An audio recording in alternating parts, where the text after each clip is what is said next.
friends, it's me, Brittany Bly, the founder of Pop Shop America. Today we are going to make these adorable macrame rainbow earrings. They're so much fun to make. They are totally adorable.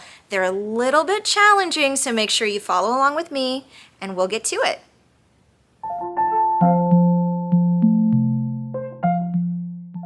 Now here are the supplies that you need to make your rainbow macrame earrings. If you shop this kit at Pop Shop America, this is what it's going to look like. Let's go ahead and just open it up so you can see everything that's inside. We have some yarn in a few different colors. We have our macrame cord right here that's in 3 different lengths. If you're not working from a kit, you're going to want 9 centimeter lengths, 12 centimeter lengths, and 15 centimeter lengths. You'll want 2 of each so you can have a set of earrings. You're going to want some embroidery floss, or you can use regular thread. You'll need a large and a decently long embroidery needle, some jewelry findings. Then, not included in your kit, you're also going to need some needle nose pliers, and you're probably going to want some scissors as well. So let's go ahead and get started. So let's start with our shortest lengths of macrame cord. And we're going to start with our darkest color. Now you can make your rainbow any colors that you like. You don't have to make it the same color scheme that I'm using here.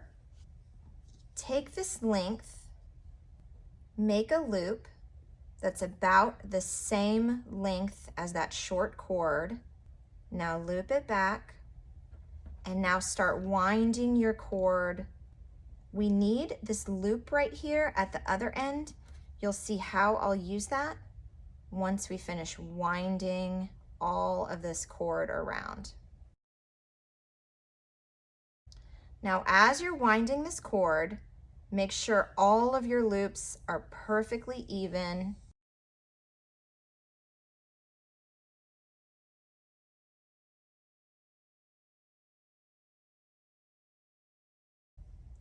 Now, as you're winding this cord, make sure that you leave some white macrame cord exposed on both sides. That's going to represent your puffy clouds.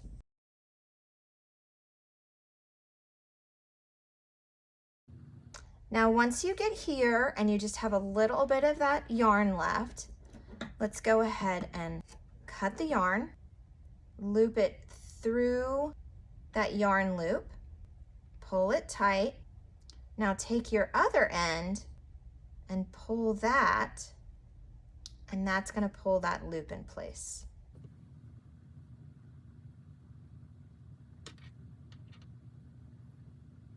And you're ready to repeat that step.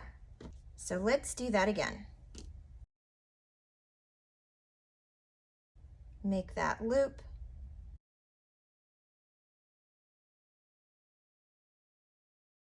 The first couple of loops are always the hardest.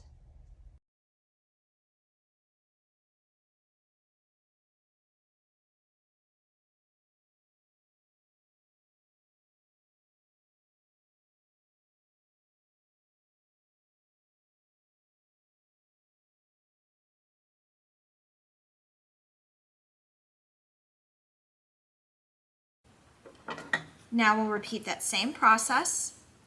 Cut the end, loop it through, and pull the cord on the other side to tighten that loop.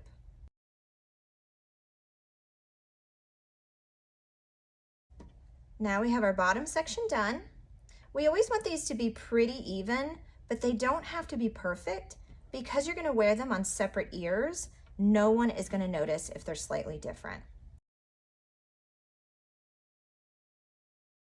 And we'll repeat this process twice more.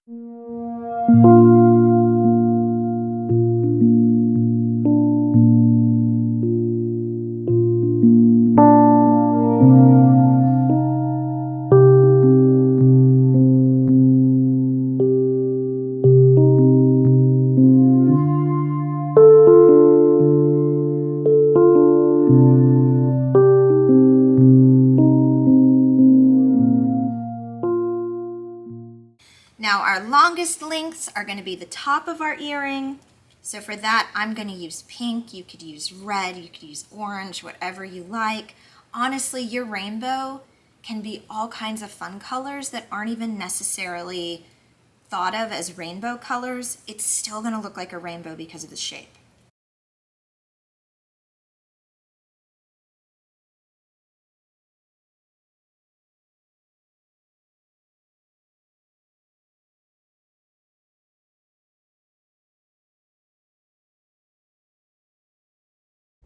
Now that we have all 6 pieces done, let's go ahead and take them all out, set them next to each other, and let's trim up these edges.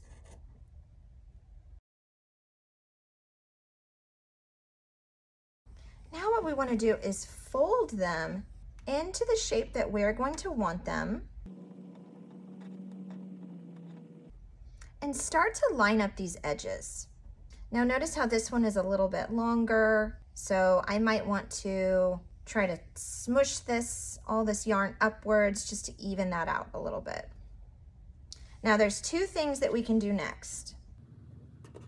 If you want the easy thing, what you can do is take just a thin layer of hot glue, attach these 2 together, hold it in place, repeat that process again right here with just a little bit of hot glue, hold this in place, then we'll attach the jump rings.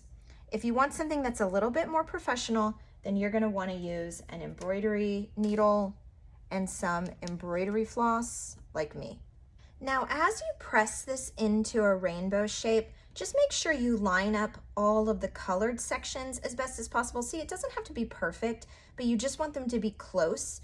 Then grab your embroidery needle and some embroidery floss, and we're just going to use 1 strand of the embroidery floss. Do this really slowly, because if you try to pull too hard, pull too fast, then it will tangle these individual threads. So you want to move nice and slowly. Now I've got my 1 strand of embroidery floss, and we'll thread that needle. Once you have your needle threaded, what we want to do is find our center point, match the 2 ends together. You're going to want to make a balloon knot at the end, just like that. This is not the same way that we use embroidery floss when we're actually embroidering, or embroidery floss when we're doing cross stitch. This is going to be a little bit different. Now I'm going to make a second balloon knot, and I'm going to put it right on top of that first one. Boom, perfect. Okay, so I can get it just a little bit bigger. Now that first pass is going to be really easy because all of these pieces are still detached. Once we make our first pass, it's going to get harder and harder. But what we want to do each time is make sure it goes through the center from this side to this side, and it goes to the center from this side to this side. So the angle of our embroidery needle is going to be really important.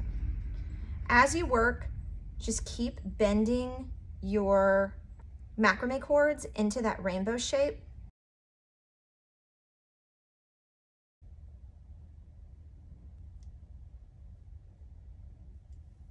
And now we've made our first stitch.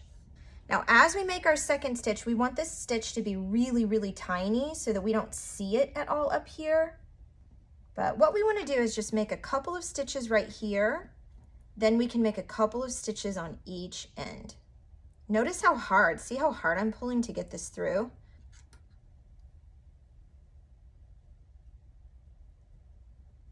Keep bending it back into shape.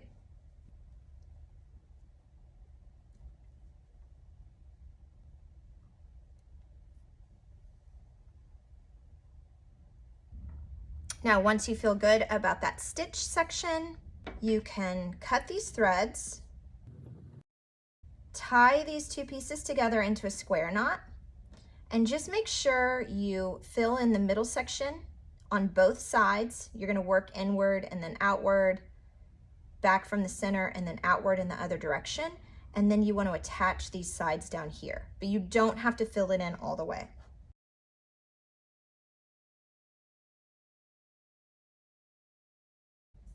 Now we're looking good. Now all we really need to do are make a couple of stitches over here, a couple of stitches over here, and then just keep forming it back into shape.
Now let's go ahead and trim all of our excess threads.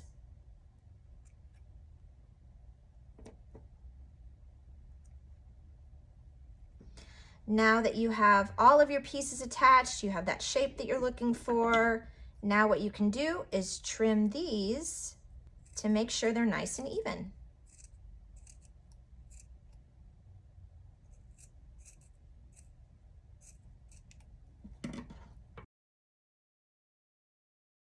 And now what you can do is you can even uncurl these, or you can just leave them as is. Now there's really just one more thing that we need to do, which is that we need to turn our rainbow into an earring that we can wear. So I have my jewelry pliers right here. I have these jewelry findings right here. So you'll find some like little tiny jump rings right here and some bigger ones right here. You can use whatever you like, but let's talk about how to open up a jump ring. So once you find the opening, point the opening up and then take a pair of needle nose pliers and place it on each side of that opening and then twist it open like a spiral. Twist open like a spiral. So what we never want to do is we never want to open a jump ring like a Pac-Man. We always want to twist it to open. The reason that we twist it is because it's going to be easier to get it back closed. The more circular a jump ring is in its final state, the better it's going to hold. Now you need to find the dead center and just loop your jump ring through at least one of your yarn threads. It's going to pull it loose just a little bit, so be really gentle. I left my French hook closed. Place the French hook on the jump ring. So now only my jump ring is the thing that's open. So with any jewelry findings, we want to open as few of them as possible. Then I'm going to close it back. I'm going to look to see if I made a nice circle. No, I didn't. It's a little bit off. So what I'm going to do is I'm just taking my needle nose pliers, smushing that jump ring around until I can get it into a perfect circle. And we need it to be completely closed. Once we have it closed, boom, we've got our beautiful macrame rainbow earring that we're ready to show off. So let's go ahead and try it on. And this one in. What do y'all think? I hope you enjoy making these. I know it's a little bit challenging. You definitely need a little bit of patience. It takes a little bit of time, but aren't they just so cute once they're finished? So if you guys like this video, make sure you like, subscribe, ring the bell for notifications. My name is Brittany Bly. I'm the founder of Pop Shop America, and happy crafting.